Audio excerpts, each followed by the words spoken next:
بسم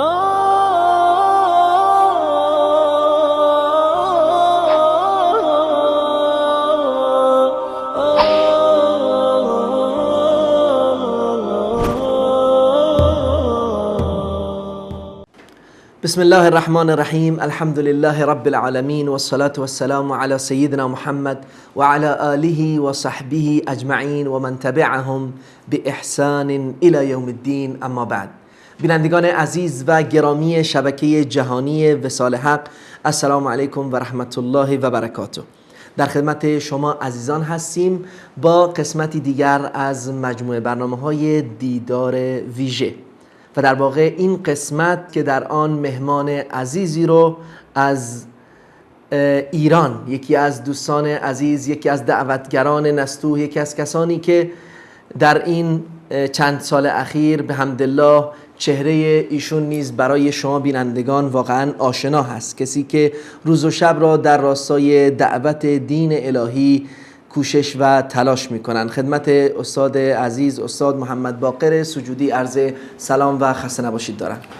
علیکم السلام و رحمت الله و برکاته. بسم الله الرحمن الرحیم. و منم خدمت بینندگان عزیز و سلام عرض میکنم و خوشحالم که این افتخار دارم که در خدمت این شبکه باشم، شبکه به اصطلاح مبارک. سلامت باشید. خیلی ممنون، سپاسگزاریم از شما استاد بزرگوار. بله بینندگان عزیز، در خدمت استاد سجودی هستیم و صحبت همان داستان پر پیچ و خم زندگی این بزرگوار. استاد بزرگوار، اگر بر بگردیم به صحبتاتون به هر حال در مورد تغییر و تحول در زندگیتون، در دید و منشتون، یا به تعبیر واضح در مذهبتون که شما با آشکار و با وضوح تمام گفتید که به هر حال مذهبتون رو تغییر دادید و مذهب اهل سنت و جماعت رو انتخاب کردید، با توجه به این باز هم می‌بینیم بعضی از آخوندها، بعضی از روحانیون اهل تشیع اصرار دارن که بگن نه، شما هرگز به هر حال سنی نشدید یا تغییر نکردید یا چنین کسی اصلا وجود نداره. اصلا فلسفه صحبت اینها چیه؟ حکمتش چیه؟ چرا این کارها رو انجام میدن؟ این نیست که ندونن جناب آقای عباسیشون، اینا میدونن، چون که خودشون اطلاعات امنیتن، دولت در دست خودشونه. اما فلسفه چیست؟ فلسفهش اینه که اینها در حقیقت اینجوری فکر به مردم خودشون قبولوندن که مذهب ما برترین، یعنی یا بهترین نسخه از مذاهب اسلامی است. حالا وقتی میبینن که از این مذهب کسی برمیگرده، این در حقیقت یک به اصطلاح فاجعه است برای اینها. اونم کسی برمیگرده که میاد دعوت میکنه، کسی برمیگرده که اینا رو به مناظره دعوت میکنه، کسی برمیگرده که به اصطلاح کتاب مینویسه. لذا اینها دیگه میبینن که بهترین راه این است که اصلا از بگن که آقا ما منکر هستیم. بله، این دلیل اینه. گناه خودشون میدونن که ما اینها رو بارها به مباهله دعوت کردیم. وقتی که این رو گفتن، ما اینا رو گفتیم ما بیاین بابا مباهله کنید، اگر برای که برای بینندگانتون ثابت بشه یا برای مردم ثابت بشه، از زیر اونم در رفتن. علتش فقط همینه که میخوان مردم رو در گمراهی نگه دارن، گرنه میدونن. پس یعنی هدفشون، یعنی هدف واقعیشون اینه که باز هم به مردم بفهمونن که یعنی این مذهب حقیقی ما کسی ازش بر نمیگرده. یعنی واقعا هدفشون همینه، ولی که باز با اینکه این برای هدف آدم باید دروغ نگه، آبروی خود زیر سوال نبره. منتها اینا آبروی خود رو هم زیر سوال میبرن. یعنی اینقدر این دروغ براشون مهمه که فکر کن حالا میگه مردم توی مجلس کوچیک دروغ بگه، یک بار دروغ بگه، دو بار دروغ بگه، ولکن چون که مسئله براشون مهمه، پی در پی این دروغ تکرار میکنن و پروای آبروی خود رو هم ندارن. خب اینجا باز یه سوال پیش میاد، حالا اونا که این همه شاید دروغ براشون مهم نیست و براشون اهمیتی نداره، خب چرا مباهله نمیکنن؟ چون نمیان قسم بخورن مباهله بکنن؟ خب ببینید دیگه اینقدر احمق هم نیستن، چون که بالاخره مباهله وقتی میشه که جالبه بدونید آقای عباسی عزیز که وقتی من با اینها مناظره میکردم، دو تاشون از اینایی که منکر بودن گرفتم، گفتم من شما یک مباهله به من بدهکارید، حالا که رو در رو هستیم بیایم مباهله کنیم. گفتن نه، اول ما مناظره میکنیم بعد مباهله میکنیم. علت این است که اینها دیگه اینقدر احمق نیستن، چون که مباهله وقتی گفته میشه که انسان 100% مطمئن باشه. حالا میتونن بگن آقا ما اشتباه کردیم مثلا، اما مباهله دیگه وقتی هست که یقین داشته باشن، دیگه نمیتونن اینقدر آبروی خود رو زیر سوال ببرن، تا حدی به اصطلاح دروغ میگن. چون که اگر چنین بکنن خب این دیگه آشکاره. همون نزدیکترین افراد اینا میگن که اینا اصلا دین ندارن، کمونیستن. اصلا چرا که ممکنه؟ مگه چون مباهله آخرین درجه است، لذا از مباهله تفره میرن. اینم حماقتشونه. چرا یک دروغ میگی که نمیتونی تا آخر پاش وایسی؟ اینجوری است. بله، یعنی عملاً به قول معروف اینا کم آوردن و ندونستن. نیومدن. بله، من توی مناظره بحث مناظره رو کنار گذاشتم، 4 تا از این آخونداشون نشسته بودم، گفتم شما به من یک مباهله بده کار هستید، بیایید همین حالا مباهله کنیم. گفتن نه. یعنی عرض کردم اینا حیا و آبرو رو کنار گذاشتن. البته علتش اینه که اینها برای خارج از ایران یا برای اهل سنت این حرفا رو نمیزنن. اینها برای شیعای خودشون دارن این حرفا رو میزنن که اونی که در دستشون باقی مونده از دستشون در نره. متوجه؟ دیگران خودشون میدونن که حرفاشون تو دنیا یا تو بین اهل سنت خریداری نداره. اونی که میدونه براش خریداری نداره، اما فقط برای مردم خودشون این حرفا رو میزنن. اینجا یک مثلا بیادم اومد، یک ضرب المثل در واقع که میگه که دروغ بگو دروغ بگو دروغ بگو تا بالاخره مردم باور کنن دروغ تو، بگن واقعا این راست میگه. این ضرب المثل عربی هست به هر حال. بله درسته، اما نه در زمانه‌ای که به اصطلاح اینترنت هست، تلویزیون هست، ماهواره هست. بالاخره یک دروغی بگو که بشه آخه بپوشونیش. آدم زنده که دیگه نمیشه پشتش دروغ گفت. حالا همینجا بازم هم یه سوال پیش میاد که چرا اینها تونستن در طول این چند قرن، حالا بیش از 4 قرن از ابتدای پیدایش مذهب صفویت و دولت صفویه این دروغ ها رو به مردم بگن، مردم رو این گونه فریب بدن، مشغول بکنن، اما حالا تا حدودی داره دستشون رو میشه و شاید خیلی جاها تقیهشون به هر حال زیاد میشه، سعی میکنن حقایق مذهبشون و دینشون رو پنهان کنن. ببینید علتش سوال خیلی جالبی است. علتش اینه که تکنولوژی دنیا رو به هم ریخته. شما ببینید در قدیم خونه یک در داشت. خونه پدر خونه مواظب در بود که کسی مثال خونه خودش حفظ میکرد. اما حالا خونه 10 در داره. موبایل یک دره، اینترنت یک دره، ماهواره یک دره، تلویزیون یک دره. لذا تکنولوژی مغز اینا رو به هم ریخته. اینا 500 سال تونستن مثال بگن آقا در کتب اهل سنت نوشته. خب کی بود برای کتب اهل سنت ببینه؟ حالا شما یک دکمه میزنی کتب اهل سنت همه جلوت میاد. ماهواره است، علما میشینن برات میارن حرف اونا رو نصفشو نصف دیگه شو. برای همین ببینید حالا تکنولوژی در دنیای فعلی حتی تو سیاست هم نگاه کنیم، مثلا تو کشوری مثل مصر، بله، یعنی با اینکه مبارک خیلی کشور کنترل داشت، یک دفعه از راه فیسبوک بله، حکومتی سرنگون شد. چرا؟ این برای این تکنولوژی فکری نکرده بود. علمای شیعه متوجه شدن که تکنولوژی داره پدر اینا رو در میاره، دیگه نمیتونن مثل محمد باقر مجلسی مردم جمع کنن یه چیزی بگن و برن. خب مردم میبینن، میپرسن، مبارزه‌ای که میکنن یک مبارزه احمقانه است. از یک طرف میان همون روش‌های 500 سال پیش به کار میبرن چون چاره هم ندارن. یعنی همون دروغی که محمد باقر مجلسی و مثلا شیخ حراملی و عرضم به حضور شما بهایی و دیگران گفتن، اینا تکرار میکنن در حالی که باید به روش‌های جدید متوسل بشن. اما از طرف دیگه روش جدید چگونه متوسل بشن؟ روش جدیدشون اینه که مسجد نمیذارن توی تهران درست بشه. برای چی نمیذارن؟ برای اینکه میگه 4 تا شیعه نره از 4 تا سنی نپرسه. حالا 1000 تا سنی میره از ماهواره میپرسه. لذا اینها واقعا در حال ریزش هستن. اینکه جواب سوال شما، اینکه 500 سال تونستن حالا نتونستن، برمیگرده به پیشرفت تکنولوژی. تکنولوژی علم رو به خونه اینا میبره. چیزی که علمای شیعه ازش وحشت داشتن امروز اتفاق افتاده. چیزی که علمای شیعه آبروی خود زیر سوال برده بودن. برای چی زیر سوال برده بودن؟ برای اینکه اطلاعات به مردم نرسه. حالا اطلاعات توی خونه‌های مردم میاد. جلوی یک کتاب میگرفتن، حالا هزاران کتاب تو خونه مردم میاد. معلوم است که این تغییرات میاره. اگر قرار بود که این دگرگونی نیاره، خب اونا آزاد میذاشتن از اول. متوجه شدی که راز قضیه در کجاست که اینا نمیتونن نسخه صفوی رو دوباره تکرار کنن. بله، یعنی شاید به تعبیر دیگر حالا اینها سوار بر مرکب جهل مردم و نادانی مردم و عدم علم مردم در واقع تونستن که این مذهب و این دین رو بین مردم منتشر کنن. کاملا درست. اما امروزه که حقایق آشکار میشه و دیگه به قول معروف دست اینا در رفته، دیگه نمیتونن کنترل کنن. دقیقاً این نکته است که من می‌خواستم عرض کنم. بله، واقعا بسیار تأسف برانگیز هست. یعنی مردم ایران که اهل علم، اهل فن و اهل هنر و اهل دانش و اهل فرهنگ بودند و هستند و امیدواریم که خواهند بود، و باشند انشاءالله، اما متاسفانه یعنی دینشون که مهمترین چیز هست، عقیده خودشون رو که مهمترین چیز هست رو با جهل پذیرفتن، یعنی حاضر نشدن که برن در این زمینه تحقیق کنن. ملامت همیشه خب امکانات تحقیق نبوده. وقتی که یک حکومتی براش مهمه که اینقدر مهمه که نمیذاره یک فرقه دیگه بیاد عبادت کنه، خب ملت چه گناهی داره؟ شما یکی آدم رو توی زندان بذار، باز بگو که افسوس بخورید، معذرت میخوام این رو میگم، که چرا سر وقت نماز نمیخونه؟ خب بیچاره خورشید رو نمیبینه. بله. خورشید رو، اون کسی که ملت رو از خورشید محروم کرده اون مقصره. خب پدرای ما نمیدونستن، فکر میکردن همین دینه و اینا اجازه نمیدادن. ببینید یهودی رو اجازه میدادن، مجوسی رو اجازه میدادن، مسیحی رو اجازه میدادن. از تاریخی که صفوی اومد همه اونا آزادن، همه فروغ مسیح آزادن.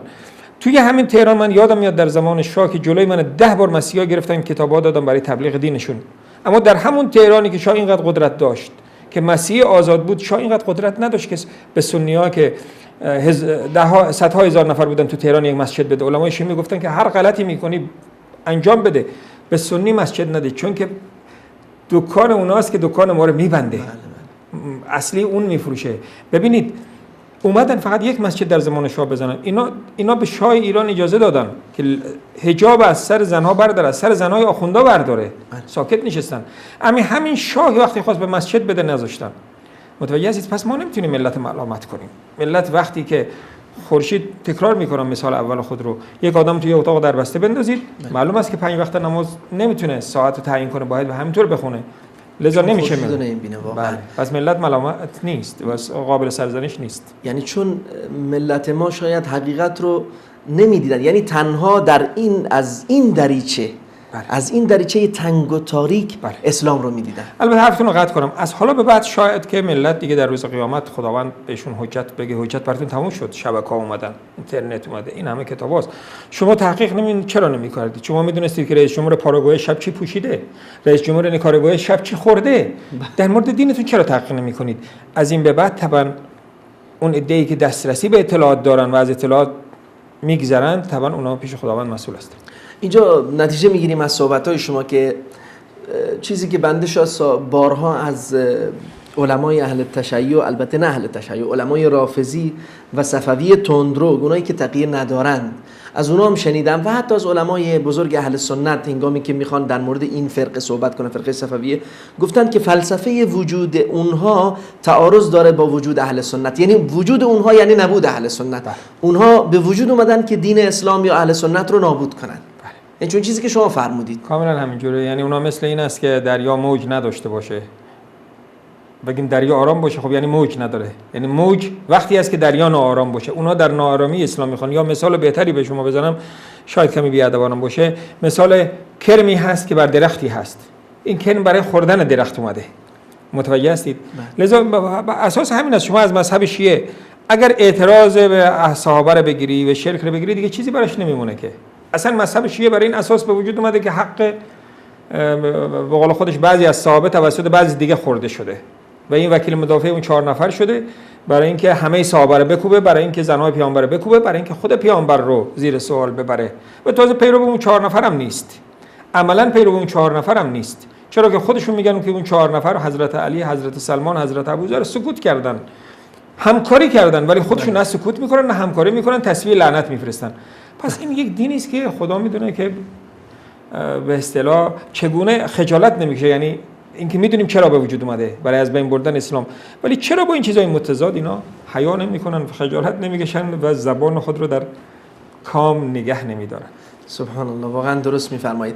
اما استاد بزرگوار، اینجا برای بنده و برای بینندگان عزیز سوالی پیش میاد که با توجه به این همه سر و صدایی که حالا صفوی ها به راه انداختن در مورد شما، آیا مگر غیر از شما کسی دیگه از شیعه برنگشته به مذهب اهل سنت روی نیاورده که اینها باز همین سر صدا رو مثلا راه بندازن؟ سوال خوبی است و در این حال سوال شاید که تا اندازه‌ای که چون که سرنوشت بعضی از اینها دردناک است، سوال دردناک همی است. خیلی برگشتن.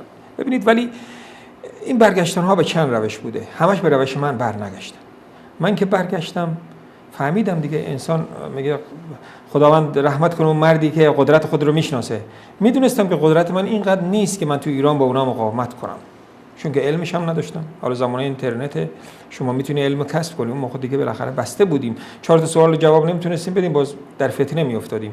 این رو میدونستم که عقیده اینها از شرکه و عقیده اینها خارج از اسلامه، اما میدونستم که در بحثم شاید که نتونم حریفشون بشم، از لحاظ فشارم نمیتونستم تحمل کنم، از لحاظ اقتصادی هم. لذا من هجرت کردم، چون برای اینکه دیدم که بهترین راه این است که یک راه حل برای همه مشکلات، اما همه این کار رو نمیکنن به چند دلیل. خیلی برگشتن. اونایی که هجرت کردن راحت اعلام میکنن. حالا ما میبینیم مثلا آقای الان دور و برمون اسمایی که در ذهن دارم، آقای کلهور، آقای خالد انصاری، آقای حسن شمرانی، اینایی که مثال میبینیم و خیلی هاشون هم هستن، بازم به دلیل مصالحی که میگن ما به ایران برمیگردیم و نمیگن. اینم البته متاسفانه این نکته ضعفه. انسان باید وقتی عقیده‌ای گرفت چیزی رو برایش بده. این البته ما مجبوریم از خودمونم کمی انتقاد کنیم. یه گروه دیگه هم بودن که از ما خیلی با ایمان‌تر بودن، مثل آقای مهرداد رادمهر، آقای محمدی. اینا بعد از اینکه عقیده رو فهمیدن اعلام کردن، ولیکن ایمان براشون، البته این اعلام کردن خیلی براشون پر دردسر بود. یعنی آقای رادمهر خودش به من گفت که من روی صندلی آهنی نشوندن، زیر من چراغ پکنیک روشن کردن و این چراغ آتش میگه بستن منو به صندلی و این میگه سوخت، گرم شد، میگه اینقدر گرم شد که پا لباسم سوخت و پوستم سوخت، اونجام سوخت و میگه من و محمدی هر دو نشستیم چاره نداریم، تحمل میکنیم. خب یعنی ببینید چطور برخورد میکنن. اینکه جواب سوال شما، خیلی ها برگشتن وقتی این چیزا رو دیدن جرأت هجرت هم ندارن، سکوت میکنن. و البته این نکته رو متاسفانه بگم که عده‌ای هم هستن که کاش سکوت کنن. اینها برادران قرآنی ما هستن که اینها عقیده رو که عرضم به حضورتون که من شما رو متاثر میبینم از داستان رادمهر، پس اگه همه داستانش میشنیدید چی میگفتید؟ واقعا به اون بیچاره و امثال اونم خیلی هاشون ما نمیشناسیم. رادمهر این شانس آورد که کردا بهش کمک کردن، از زندان فرار کرد، اومد در پاکستان و ما دیدیمش، گرنه محمدی رو اصلا ندیدیم.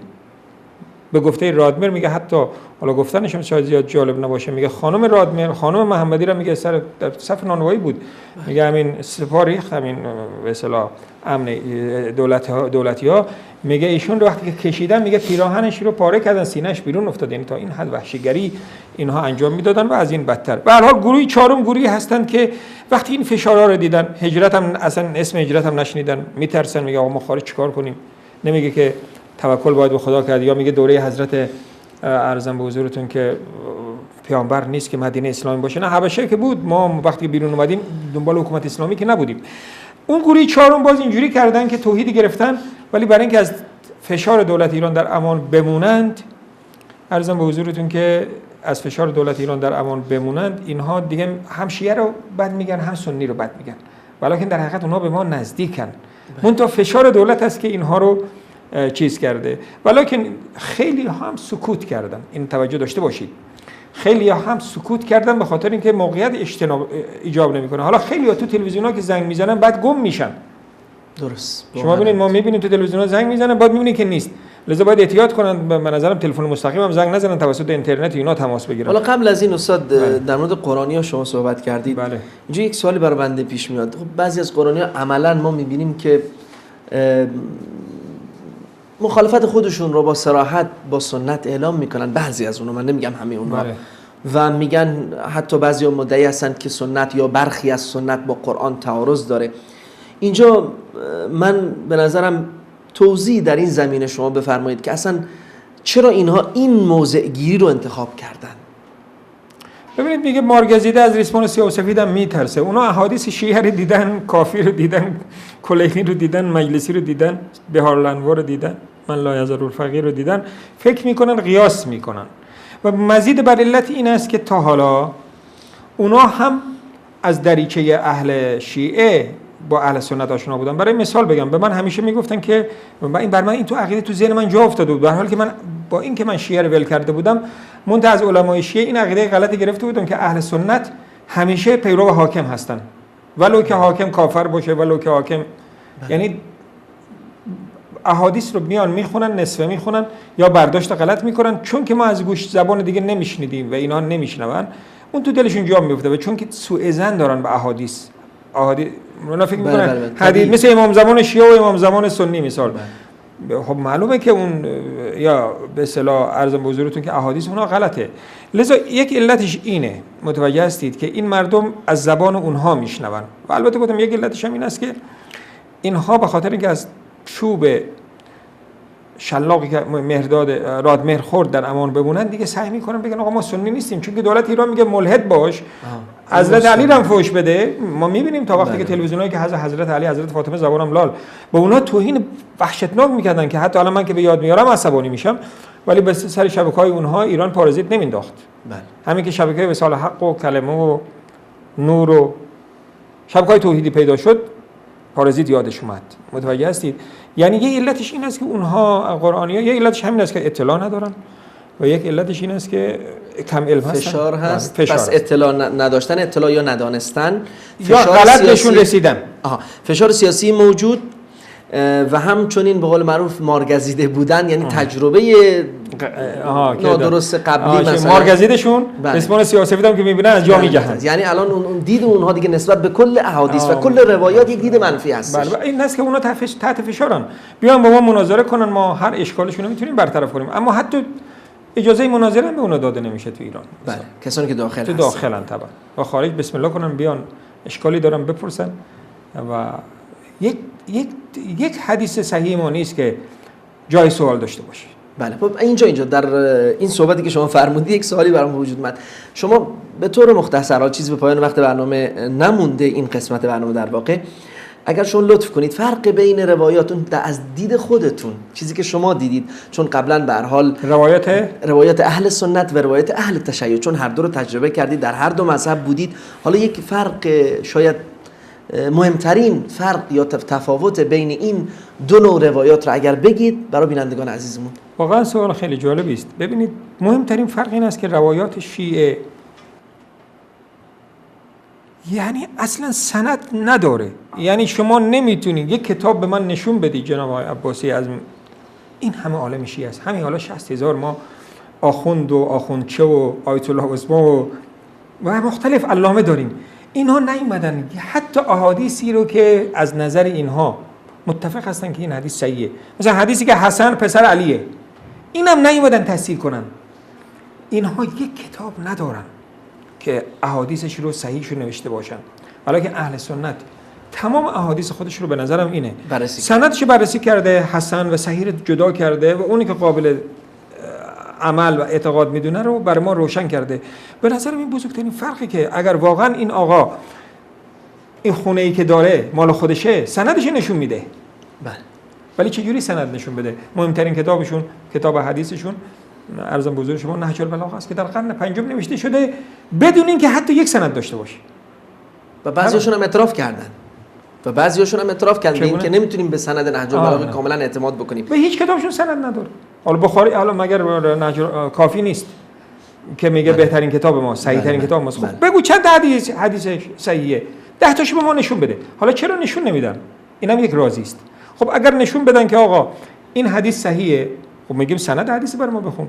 میگه علی از حسن، حسن از حسین، حسین از رضا مثال نقل کرده، این حدیث صحیحه. خب هر حدیثی که علی از حسن، حسن از حسین رضا نقل کرده باشه صحیحه. و وقت ما میبینیم که این سلسله روایت حدیثی داریم که قرآن تعریف شده. بله. لذا مجبورن که کجدار مریض رفتار کنن، مجبورن که ابهام بیارن و فکر میکنم اصلا ما اسم کتب اونا رو کتب حدیث بذاریم توهین به حدیثه. درست. یعنی این فقط یک تشابه اسمی است. متوجه هستید؟ فرق بین حدیث اونها و حدیث ما بین شیر خوراکی و شیر جنگلی است. یعنی اصلا به هم مشابه نیست. حدیث ما از زبان پیامبر صادر شده، حدیث اونها خودشون هم میگن که ما نمیدونیم چی. بله. پس من تشکر میکنم از شما استاد بزرگوار. خلاصه پاسخ شما رو من میتونم این گونه بگم ببینندگان عزیز که احادیث اهل تشیع برخلاف احادیث اهل سنت احادیثی است که با علم حدیث و علم مصطلح حدیث هیچ گونه ارتباطی نداره و بر این اساس نوشته نشده و هرگز سند اون احادیث و روایات بررسی نشده و اگر هم بررسی بشه در واقع با اعتراف خود علمای اهل تشیع بسیاری از اصول و پایه‌های مذهبشون متزلزل و ویران خواهد شد. احسنت. کاملا توضیح و شرح شما همونی است که بنده عرض کردم و میخواستم یعنی کاملتر شما فرمودید. بله تشکر میکنم از شما. وقت این قسمت از برنامه ما به پایان رسید. من تشکر میکنم از شما استاد بزرگوار محمد باقر سجودی. ممنونم از شما. سلامت باشید. و همچنین تشکر میکنم از شما بینندگان عزیز که تا این لحظه با ما همراه بودید و انشالله در قسمت‌های بعدی و ادامه این دیدار ویژه با استاد بزرگوار محمد باقر سجودی در خدمت شما عزیزان خواهیم بود. و السلام علیکم و رحمت الله و برکاته.